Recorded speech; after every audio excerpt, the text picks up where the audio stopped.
नमस्कार दोस्तों, मैं हूं मनोज कुमार गुप्ता। आप देख रहे हैं मेरे चैनल को जिसका नाम है रेगुलर क्लासेस फॉर अकाउंट। सामने आपको दिख रही है इनकम टैक्स की बुक्स एस सी मल्होत्रा वाली, और चैप्टर है इनकम फ्रॉम सैलरी, और क्वेश्चन नंबर चलेगा 33 क्वेश्चन को पढ़ाते हैं क्योंकि आधा क्वेश्चन इस पेज पे आता है, पीछे वाले पेज पे है, तो आपको इतना दिखाते पहले क्लियर करके कितना आ रहा है। स्टैंड नीचे करते हैं तो आप इसका स्क्रीनशॉट ले लेना, तो आपको अब दिख रहा होगा। तो इसे पढ़ते हैं। क्या लिखा? Following are the particular of the income of a woman for the previous year ended 31 March 2021। यहाँ दे रखा है सैलरी 15,000 पर मंथ है। Her contribution to provident fund was 14% of salary, the employer contribution contributing a similar amount. तो 2% extra कर रहा है हिसाब से देखा जाए तो, है ना। Interest credit to her provident fund कितना? 9.5% से इंटरेस्ट मिला, तो ये तो हो गया हमारा माफ। She is provided by her employer with a rent free unfurnished house in a city population 30 lakh. 30 lakh मतलब 25 लाख से ज़्यादा है, तो सैलरी का 15% लेंगे हम। ठीक है। ऑफ द एनुअल वैल्यू कितनी है इसकी मकान की जो दिया गया 25,000। इस वैल्यू से कोई मतलब नहीं है क्योंकि हमें पॉपुलेशन मिल गई, तो सैलरी का 15% लेके चलना है। ठीक है, यहाँ तक क्लियर हो गया। स्क्रीनशॉट ले लो, पेज पलटता हूँ मैं। पलट जाए यार, पता नहीं दिखेगा नहीं दिखा, यहाँ पे दिख गया। ऊपर आपको दिख रहा होगा, हाँ आप दिख जाएगा।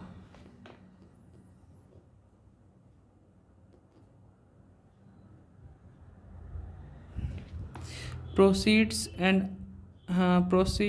of an endowment policy 10,000. She paid 600 as employment tax of the state government. Employment tax के बारे में दे रखा है। ठीक है। Find out her taxable salary for the assessment year के स्पाइस if provident fund is recognise it is unrecognise. दोनों तरीके से सॉल्व करना है क्वेश्चन को, रिकॉग्नाइज प्रोविडेंट फंड के अकॉर्डिंग भी और अनरिकॉग्नाइज प्रोविडेंट फंड के अकॉर्डिंग भी। ठीक है, तो इसे सॉल्यूशन करते हैं। आप स्क्रीनशॉट ले लीजिए इसका। एंडोमेंट पॉलिसी क्या होगा तो करके दिखाऊंगा, इसलिए आप पूरी वीडियो में बने रहिए, दिखते रहिए। ठीक है, तो क्वेश्चन स्टार्ट करते हैं हम। Question number 33, computation of taxable income from salary for the assessment year 2021-22। ठीक है, ये हो गया हमारे पास। अब हमें फर्स्ट पॉइंट लिखना है इस तरीके से, व्हेन द प्रोविडेंट फंड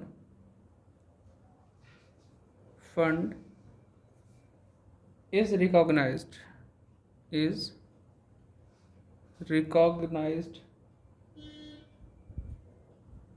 अब रिकॉग्नाइज्ड है तो उसमें कैसे करेंगे? नॉर्मली क्वेश्चन है, सैलरी लिख दो पहले तो अपनी 15,000 पर मंथ। 15,000 इंटू 12 कितना हो जाएगा? 1,80,000। ठीक, देख पा रहे हैं? हाँ जी। नंबर 2, सैलरी लिखने के बाद क्या लिखना पड़ेगा? कॉन्ट्रीब्यूशन किया उसमें। अब रिकॉग्नाइज प्रोविडेंट फंड है तो हमें देखना पड़ेगा कि कितना किया, 14%, तो 2% एक्स्ट्रा है ये। और एक चीज़ और बोली थी, इसमें मकान भी दे रखा है तो उसका भी लिख सकते हैं। तो पहले तो यही कर देते हैं, मकान वाला point, value of rent free house. Rent free house निकालना है तो कैसे करेंगे भाई? पॉपुलेशन दे रखी है तो सैलरी का 15% लेंगे, तो 1,28,000 सैलरी है, 1,80,000 सैलरी है, तो 15% निकालो इसका, तो लिखेंगे 15% ऑफ सैलरी। कोई फर्नीचर वगैरह तो है नहीं, तो यहाँ लिखते हैं 1,80,000 इंटू 15%। 10% 18,000 होता है, 5% 9,000 होता है, 9 27,000 आ गया। नंबर 3, एम्प्लॉयर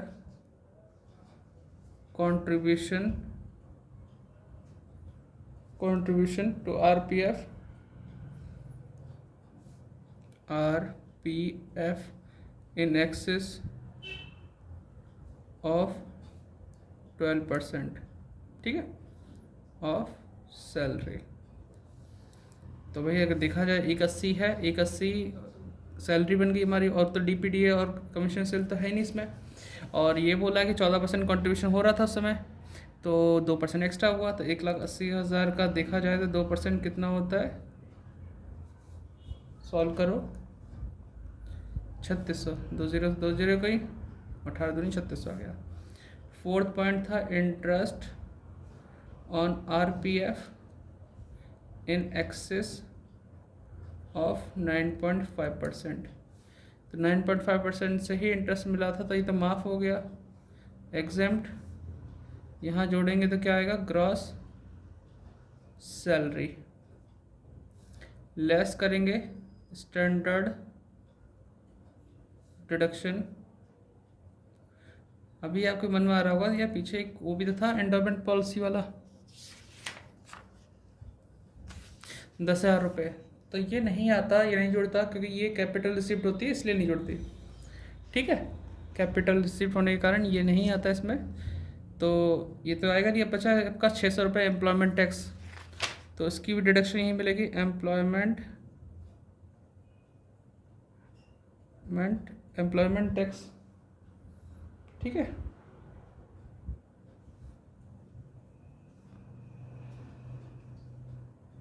स्पेलिंग सही है, ठीक है, एम्प्लॉयमेंट टैक्स, ये 50,000 की डिडक्शन हो जाएगी, यहाँ पे कितना था 600 था, ये तो 50,600 आ जाएगा यहाँ पे, और माइनस करेंगे, पहले तो उसे जोड़ लें,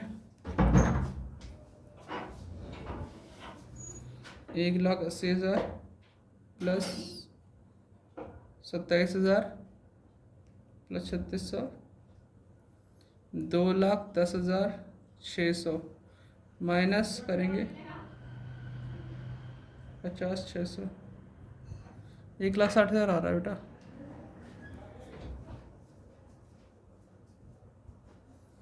taxable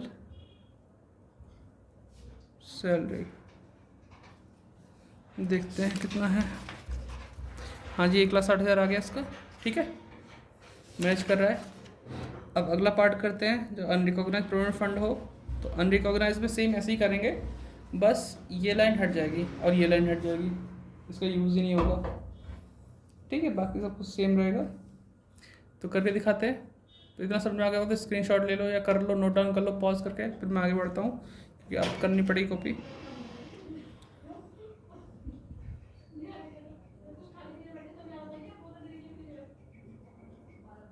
When the provident fund is unrecognized,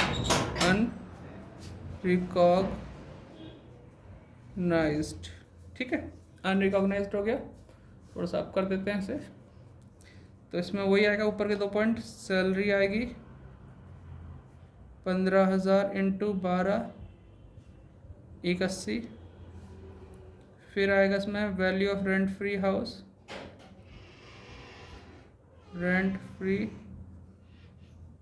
house, तो 180 का 15%, 27,000 आ जाएगा। ये 2 लाइन आएंगी नहीं, तो अब से जोड़ देंगे तो क्या आएगा हमारे पास, 2,07,000 ग्रॉस सैलरी। थोड़ा और ऊपर करता हूँ, less standard deduction 50,000, employment tax या प्रोफेशनल टैक्स जो होता है वो 600 रुपये, ये हो जाएगा 50,600, माइनस करेंगे तो क्या आएगा, टैक्सेबल सैलरी, ठीक है। तो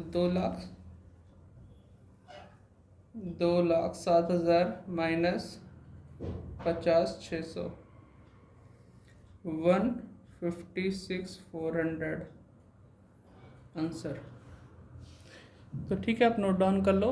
उम्मीद करता हूँ वीडियो पसंद आई हो, तो लाइक शेयर एंड सब्सक्राइब। और अब तो सुपर थैंक्स भी मिल चुका है, तो सुपर थैंक्स का बटन, तो अब आप थैंक्स ना कहिए, सुपर थैंक्स कहिए। तो नीचे आप वीडियो जब देखते हैं तो नीचे एक हार्ट शेप में मिलता है सुपर थैंक्स का बटन, तो जब उस पर क्लिक करेंगे तो आपका स्पेशल मैसेज मुझे स्पेशल तरीके से मिलेगा और जल्दी मैं इसका रिप्लाई भी कर सकूँगा।